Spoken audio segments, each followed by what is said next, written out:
Bienvenidos y bienvenidas a En Código Podcast. Hoy planeo que sea un episodio cortito, aunque depende mucho de cuánto nos explayemos en el tema, ¿no?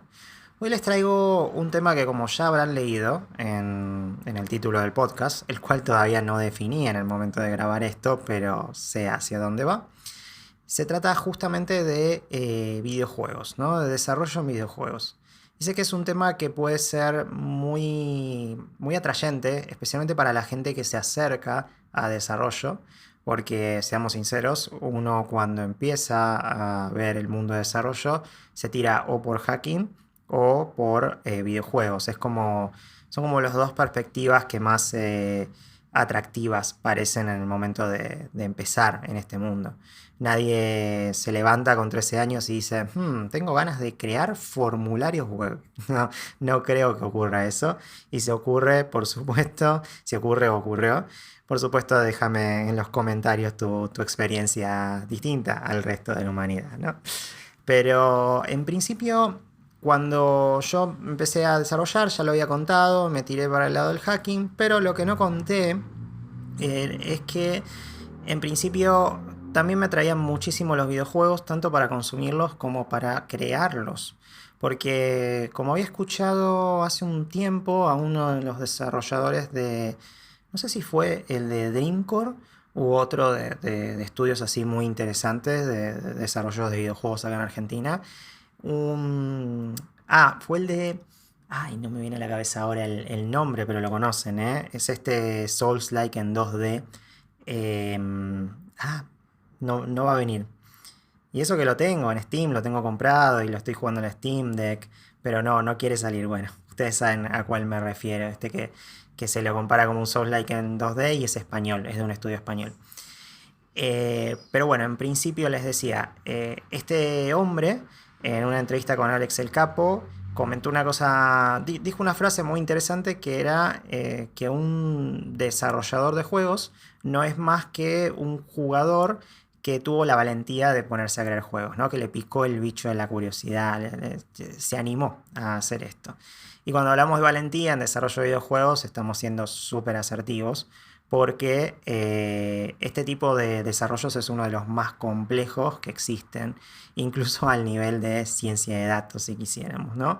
¿Por qué? Porque no solo implica, como por ejemplo en el desarrollo web, tener una dirección artística y algunas cuestiones de UX y UI, sino que involucra todo, involucra sonido, sonido de ambientes musicales, sonido de efectos especiales, modeladores 3D, si es que tu juego está en 3D. Por supuesto, dentro de los modeladores hay 500 millones de tipos de modeladores y animadores, es una locura. Y si nos quedamos con el 2D, que generalmente es la alternativa indie, ¿no? Que es el 2D y pixel art. Uno piensa que si se mete en ese tipo de terreno va a ser mucho más sencillo y la realidad es que no, porque el pixel art es un arte como cualquier otra y requiere mucha paciencia y esfuerzo. Quizás parece más fácil que agarrar un lápiz y empezar a dibujar o hacer un juego en Canvas, ¿no? Ese tipo de cosas, pero la realidad es que es un poco un engaño, ¿no? El pixel art es muy placentero, pero la gente que lo termina aprendiendo y dominando tiene una curva de dificultad tan alta como la persona que se sienta a dibujar, ¿no? Al fin y al cabo solo es un formato distinto, pero hay que saber acerca de proporciones, de animaciones, porque por supuesto vas a estar desarrollando sprites y eso implica que tenés que poner una línea de tiempo. Pero bueno, no me quiero adelantar mucho, vayamos por partes, ¿no? Entonces la premisa sería cómo empezar en el desarrollo de videojuegos, ¿no? Y esa premisa se la acompaña la pregunta que es equivalente a la pregunta de cómo empezar en desarrollo, ¿no? ¿Por qué querés meterte en esto? ¿Sí? Si estuviste jugando GTA V, por ejemplo, y dijiste, oh, quiero hacer un juego como GTA, quiero hacer algo así, por favor, termina de escuchar este podcast porque esto no es para vos. No, mentira, seguí escuchando que me gusta tener audiencia de todo tipo. Pero a lo que voy. Lo primero que a uno se le cruza por la cabeza, ¿no? Especialmente teniendo 13 años o menos, es crear un juego que se parezca a un triple A, ¿no? Un juego que tenga que tiene un estudio gigante atrás y como, claro, uno no tiene realmente el scope de cómo funciona esto, no conoce toda la interna y por supuesto no tiene experiencia porque nunca vio un equipo de desarrollo trabajando más allá de algunos videos o demos o algunas demostraciones así de esos videos tipo documentales que se meten en los estudios. Realmente no saben qué es lo qué es trabajar en esa industria, ¿no? Entonces uno se imagina que un GTA ve el movimiento, ve un personaje moviéndose, una ciudad, dice, bueno, lo puedo hacer, ¿no? Porque uno como ser humano tiene esa necesidad latente de crear cosas que superan su propio entendimiento. Pero es un primer paso, está bueno. El problema es querer hacer algo así, darte cuenta que no podés hacerlo, frustrarte y dejar de hacerlo, ¿no? Ahí es donde radica el problema mayor. Por lo cual vamos a partir desde esa premisa, ¿no? Desde la premisa que para mí no es quizás la de mi mayor agrado, pero puede ser la de muchos, ¿no? Quiero hacer un GTA, quiero hacer un AAA, quiero hacer un COD, quiero hacer un FIFA, y juegos así potentes, ¿no? Empecemos por eso y terminemos en el bombazo, romperte la nariz contra el muro gigante que te vas a cruzar por darte cuenta que no tenés ni siquiera un skill que puedes afilar durante un año entero para llegar a hacer un juego de ese calibre. Primero, porque los estudios tienen desarrolladores y muchísimos, y los desarrolladores, por supuesto, no son ni la tercera parte del estudio de videojuegos que implica hacer algo así, ¿no? Dándoles un ejemplo muy sencillo, en el Assassin's Creed Black Flag, las cadenas que se movían en el barco, la animación estaba a cargo de una persona que trabajó un año, creo, en esa animación de las cadenas y en que quede bien y todo. Así que imagínense el calibre de un videojuego así, que una sola persona se encarga de un aspecto y están años trabajando en todo el videojuego, equipos de 50, 100 personas, y capaz estoy solo considerando los desarrolladores. Después están los directores de arte, los de sonido.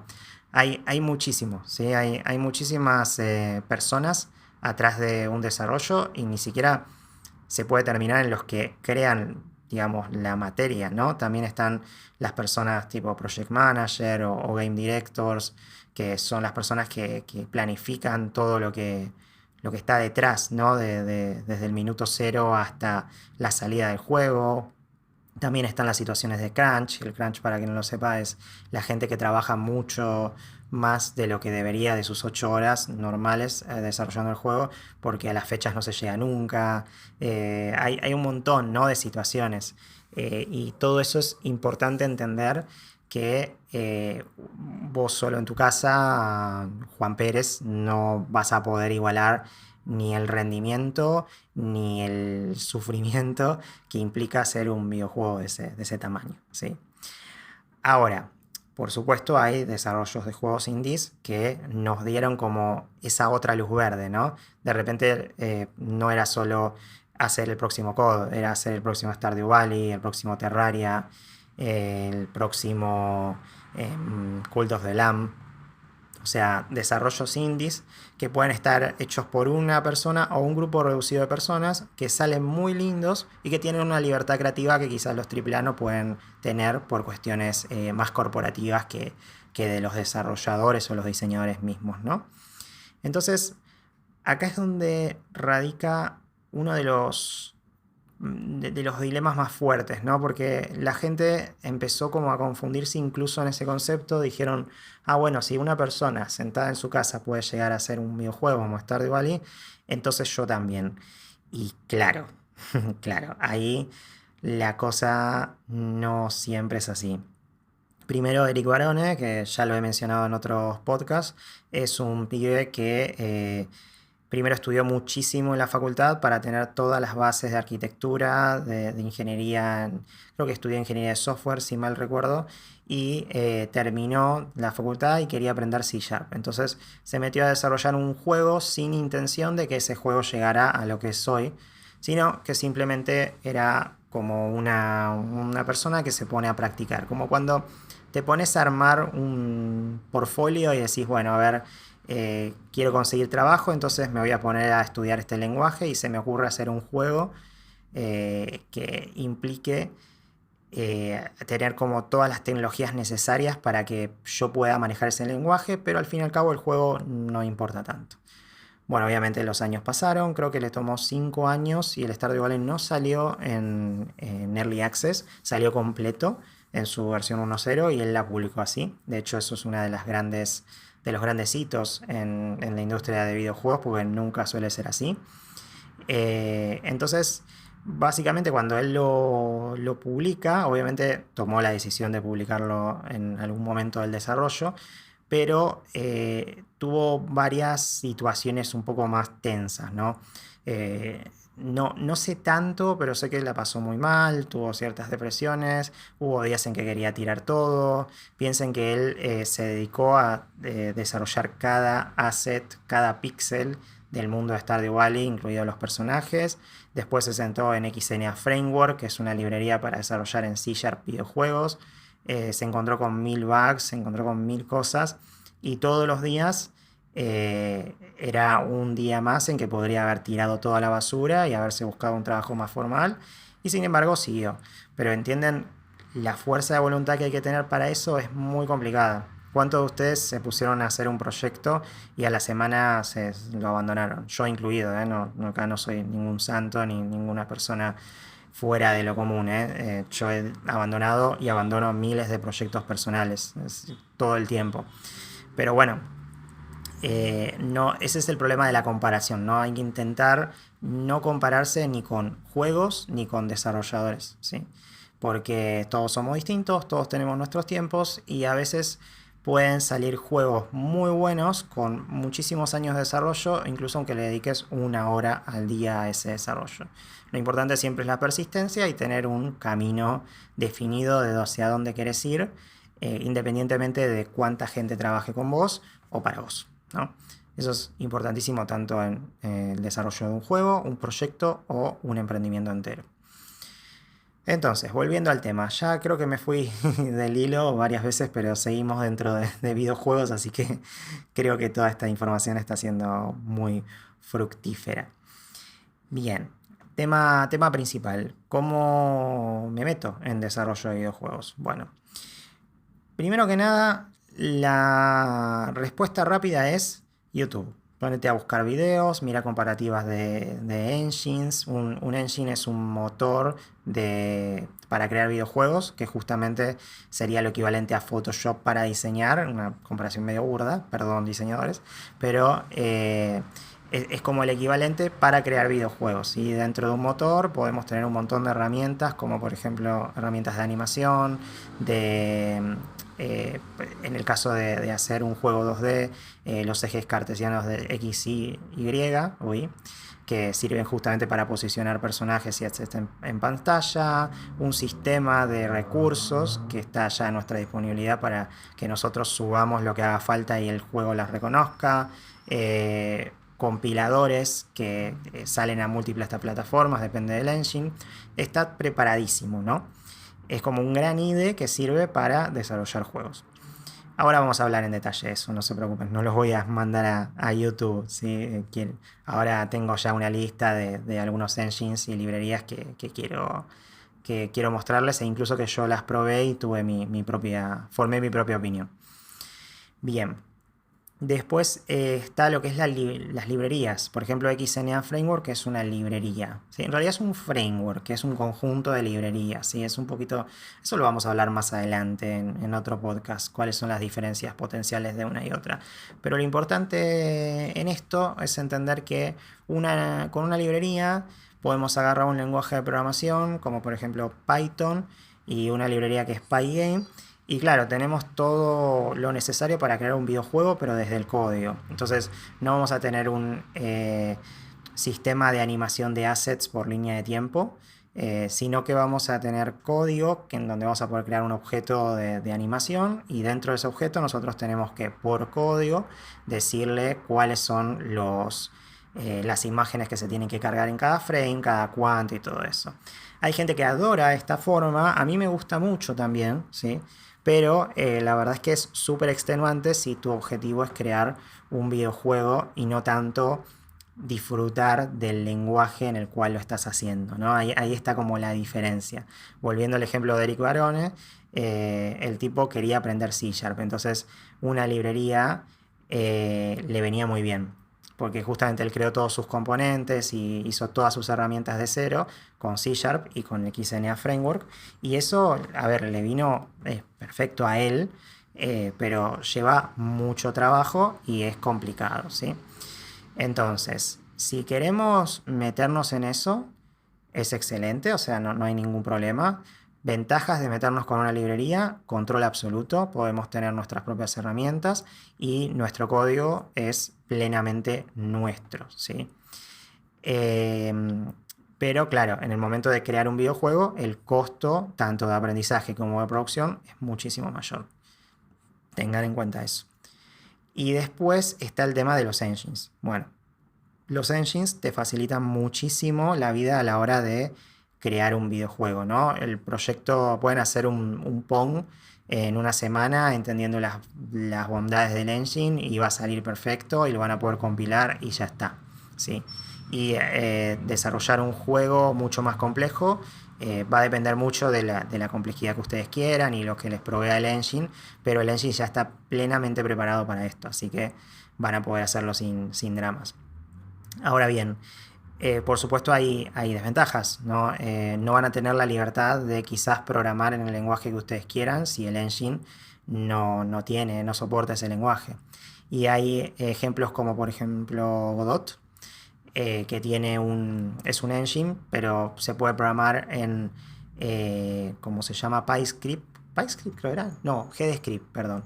Que es un lenguaje de programación que se basa en Python, pero no es Python. Entonces es como el lenguaje principal de Godot, pero no es el mismo lenguaje de programación. Además, un engine te para en un contexto, bajo sus propias herramientas y bajo sus propios elementos, ¿no? Componentes, ya vamos a hablar de eso. Y eso cambia mucho la forma en la que nosotros podemos trabajar a nivel código, ¿sí? Estamos como restringidos de alguna manera a tratar a los componentes bajo un flujo y una arquitectura que el engine ya nos da, la cual es buena, pero a la vez puede ser que nos resulte incómodo para nuestro propósito, ¿no? Y bueno, eso es una charla que puede durar muchísimo tiempo, es complicado. Pero bueno, ya entendiendo esto, ¿no? ¿Por dónde empiezo con desarrollo de videojuegos? Yo iría por elegir una librería o una engine. Mejor dicho, iría por trabajar sobre los lenguajes de programación que ya conozco o con el que me quiera meter, con el que quiera aprender. Eso es una buena manera para poder empezar a asimilar todo al mismo tiempo, ¿no? Tanto la experiencia en un X lenguaje como también la experiencia desarrollando juegos, ¿no? Y lo interesante es que cuando uno se pone a desarrollar en un engine, ¿sí? O en una librería, empieza a adoptar ciertos conceptos del desarrollo de videojuegos que son perfectamente aplicables a otros engines, a otras librerías, e incluso cuestiones que son más matemáticas, acerca de físicas, de colisiones y demás, que aplicarían a cualquier tecnología, incluso las que se estén desarrollando, ¿no? Porque todo parte de la misma base. Entonces, uno tranquilamente, si ha desarrollado 3D durante mucho tiempo, si uno modela, puede pasar de un engine a otro y salvo algunas particularidades del mismo engine, va a tener los mismos patrones, los mismos componentes, el concepto de vértices dentro de un modelo 3D es exactamente igual y consume la misma cantidad de rendimiento. A veces, ¿no? Eso es un tema también con el que no me puedo meter hacia la ligera, pero sí quiero que entiendan que es más generalista, ¿sí? Si ustedes saben modelar 3D y trabajan con varios programas de 3D, cuando trabajen con un engine que se dedica a desarrollar juegos 3D como Unreal, ya vamos a hablar de eso, hay muchas herramientas con las que se van a sentir más cómodos. Bien. Momento de tomar agua, que no me quiero quemar la garganta. Perfecto. Les voy a nombrar algunos motores que tengo acá, ¿sí? Vamos a empezar por los motores y les cuento un poco mi experiencia. El primer motor, el más conocido, es Unity, ¿sí? Que es ampliamente utilizado para desarrollar juegos 2D y 3D, ¿sí?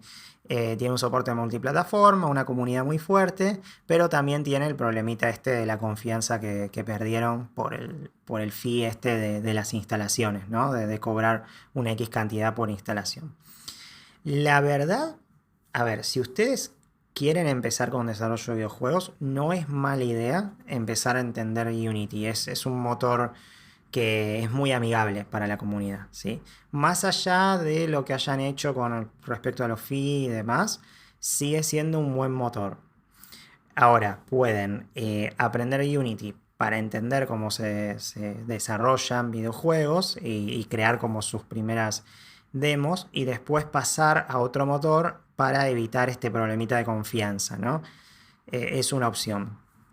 En el caso de lo que es desarrollo en Unity, básicamente el lenguaje principal es C# y después tiene otros lenguajes como JavaScript, Vue y bueno, Unity Script es JavaScript en realidad, ese es el mismo.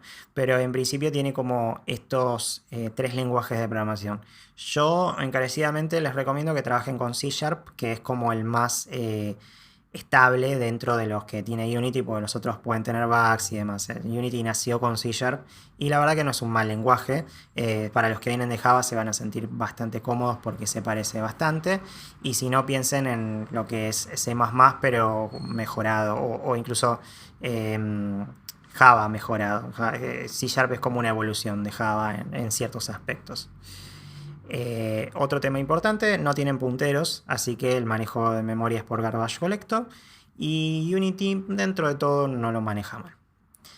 Bien, cuestiones así, yo trabajé con Unity durante muchos años. Se maneja con una arquitectura de componentes donde cada componente, que se llama GameObject en Unity, tiene sus propios atributos, pero un componente puede tener muchísimos atributos. Puede tener atributos de sonido, de tipo sprite, de material, para agregarle una textura. Un componente puede ser cualquier cosa y todo a la vez. Eso es lo que menos me gustó, digamos, de Unity, porque de repente en proyectos grandes eso se podía volver muy pesado, pero es una opción. Y si les gusta la flexibilidad, Unity es una opción decente. Después pasamos a Unreal Engine, uno de los motores más queridos del desarrollo de juegos y uno de los motores gráficos más fuertes, ¿sí? A día de hoy salen muchísimos juegos, muchísimas demos en Unreal Engine.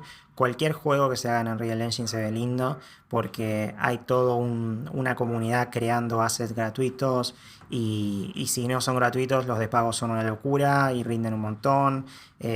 Hoy día lo banca la Epic Store, me parece que siempre lo bancaron ellos, pero ahora son más visibles. Y bueno, digamos, Unity sirve para hacer juegos 2D y 3D. En el caso de Unreal Engine también, pero lo ideal es usarlo para 3D, ahí es donde se ve su fortaleza. Tienen cosas 2D, pero yo no las aconsejo mucho porque son medio experimentales. Si van a hacer Unreal Engine, hagan 3D, ¿sí? Con respecto a la programación es muy puntual, tienen como un manejo un poco distinto. El lenguaje principal es C++, pero tienen otra cosa que se llama blueprints, que son, si lo conocen, si no, googleen la programación por nodos, en donde básicamente un nodo se conecta a otro, se comunica y se envían información e interactúan entre ellos. Es muy cómodo, se pueden usar blueprints y no programar, o sea, y hacer un juego entero, hay muchos casos. Pero si van a desarrollar un juego que tenga que ver con multijugador y que hayan partidas online y demás, sepan que es posible, pero el blueprint es más lento, digamos, que trabajar en C directamente, ¿sí? En C++. Por un tema de que el manejo de red y demás, bueno, el mismo blueprint tiene como temas de reacción y demás de eventos que requieren más procesamiento del lado de Unreal y eso lo hace un poquito menos performante. Pero eso no significa que no se pueda hacer, ¿eh? De hecho, los blueprints están preparados para trabajar en red. Solo tengan eso en cuenta. Ahora bien, Mi consejo es que aprendan C++ y también Blueprints, ¿sí? Porque hay casos en los que pueden combinarlos y crear componentes que ustedes hayan escrito en C++ y después meterlos dentro del sistema de Blueprints. Es como la forma en la que realmente se puede trabajar en Unreal y funciona muy bien. Siguiendo la lista, tenemos a Godot Engine, es un engine argentino, ¿sí? Es excelente, renació mucho, bueno, renació, si digo eso, un amigo mío que es full fan de Godot me va a pegar. En realidad siempre estuvo vivo Godot Engine, pero digamos que resurgió muchísimo con el tema de lo que pasó con Unity. Porque si bien la gente se podría haber ido a Unreal Engine y mucha gente lo hizo, la realidad es que Godot, a diferencia de estos dos, está liberado para la comunidad. No tiene todas estas normas corporativas que pueda tener Unity o Unreal, de que un día si se cansan cierran la persiana y se acabó, no se puede desarrollar más. Claro que no lo van a hacer porque sería una locura, pero sí pueden evitar estos problemitas que pasaron con Unity, Delphi o cualquier estrategia que quiera hacer la empresa para intentar sostenerse. Porque básicamente la comunidad de Godot, a Godot en G lo sostiene la comunidad y es de código abierto, entonces es un motor que está tocando todo el mundo y tiene mucho amor. Básicamente yo prefiero en Godot Engine, lo usé, está bueno, tiene un sistema de nodos, es como la contra de Unity, es parecido a Unreal en ese sentido, Unreal también tiene nodos, pero es más específico en los nodos de Godot Engine. Algún día vamos a hablar en detalle, de hecho tengo una persona con la que podemos hablar que puede ir muy bien para esto. Y bueno, el lenguaje principal es GDScript, como les contaba, esta especie de Python, pero diseñado para juegos, un poquito raro a mi gusto, pero no es mal lenguaje para nada. Y después también admite C Sharp y Visual Script. No conozco Visual Script, pero conozco C Sharp y funciona bien. Es muy ligero Godot Engine, se puede descargar de su página principal. Y la particularidad que tiene es que ya está preparado para salir a cualquier plataforma, así que excelente. Y con el tema de la comunidad que cada día crece más, no hay nada que no se haya resuelto, ¿sí? Es un poco como pasaba con Unity. Bien. Después, viene CryEngine. Yo personalmente no lo probé, sé que es un motor bastante potente. Pruébenlo si quieren, lo dejo como ahí en la lista. Y bueno, y con eso concluimos los motores. Pasamos a las bibliotecas y frameworks, ¿sí? libgdx es una librería de desarrollo de videojuegos en multiplataforma para Java, ¿sí? La usé en su momento cuando quería desarrollar juegos en Java. Es un poquito pesada, está buena, está muy buena, tiene un montón de cosas súper interesantes, pero primero, no es lo ideal desarrollar juegos en Java porque la JVM, que es la Java Virtual Machine, es pesada y ya tenemos una pérdida de performance de base. Y segundo, que es complicado de usar el engine, perdón, lo que es la librería en sí, ¿sí? Así que tengan en cuenta eso. Después está SFML, Simple and Fast Multimedia Library, que es básicamente una librería que está escrita en C++ y sirve para hacer gráfico 2D, entrada, sonido y red. No les va a sonar de nada hasta que les nombre el Factorio. Básicamente ese videojuego está hecho en FML, si mal recuerdo.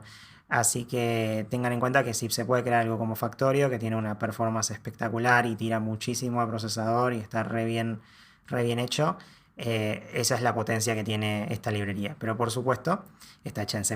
Eso implica manejar memoria por nuestro lado, manejar punteros, referencias y todo ese tipo de cosas que si ustedes están empezando en desarrollo se van a morir. Así que manténganse un poco lejos si es su primer approach. Después está Phaser. Yo no tengo mucho cariño por Phaser. Es un framework de desarrollo de juegos en HTML5, o sea, en juegos web. Se puede usar en JavaScript o en TypeScript. Yo en un momento tuve un proyecto en equipo con Phaser para sacar un juego. Tuvimos muchísimos problemas con las físicas, estaban medio mal resueltas. Estoy hablando igual de hace muchos años. Posiblemente 5 o 6 años, ahora puede ser que lo hayan resuelto, pero a mí lo que son los videojuegos en materia de web siempre me resultaron un poco no sé, sentí un poco de rechazo, ¿no? Todo lo que es videojuego debería desarrollarse en lenguajes más potentes que JavaScript para eso. Y sé que con esto me gano muchos enemigos, pero tengan en cuenta que JavaScript no es el lenguaje más óptimo para desarrollar videojuegos y esto es así, ¿sí? Lenguajes óptimos son C++, C Sharp, obviamente C, bueno, C quizás no mucho, pero me entienden, ¿no? Lenguajes que estén orientados a cuidar la memoria. Bien, después está Pygame, que es la biblioteca de desarrollo de juegos en Python que ya les había hablado, principalmente se centra en 2D. Está buena, pero de vuelta, es una biblioteca que requiere todo nuestro amor, ¿no? Entonces, nada, hay que sentarse a desarrollar cada componente. Si ustedes tienen tiempo y ganas, lo pueden hacer y pueden tener muchísima libertad con respecto a eso, pero no lo aconsejo si están como acercándose por primera vez y quieren sacar un juego en un periodo de al menos un año. Después está Lob2D, Lob2D, que es un framework de desarrollo de juegos en Lua. No hablamos mucho de Lua, a mí personalmente no me gusta ese lenguaje de programación. Sé que hay una comunidad muy fuerte detrás, pero es otra librería y es un lenguaje que me interesa mencionar porque capaz a más de uno le gusta o es desarrolladora Lua. Existe Love2D y lo pueden usar para desarrollar juegos, ¿sí? Bien, y con esto llegamos al final del podcast. No quería hacerlo muy largo, me parecía importante mencionar todos estos aspectos. Por supuesto que hay mucho más para hablar acerca del desarrollo de juegos, pero ya en las próximas iteraciones me gustaría traer a personas que sean de la industria y entrevistarlas y hablar más de cómo funciona por dentro, ¿no? Porque yo en lo personal siempre desarrollé juegos como hobby y nunca me metí a trabajar en eso. Entonces me falta cierto background que quizás está bueno que lo traigan otras personas. Sin embargo, todos estos consejos que les di son suficientes para que ustedes salgan y desarrollen sus juegos e incluso los puedan llegar a vender en Steam o publicarlos en itch.io o donde ustedes quieran. ¿Sí? Es suficiente este background, pueden salir.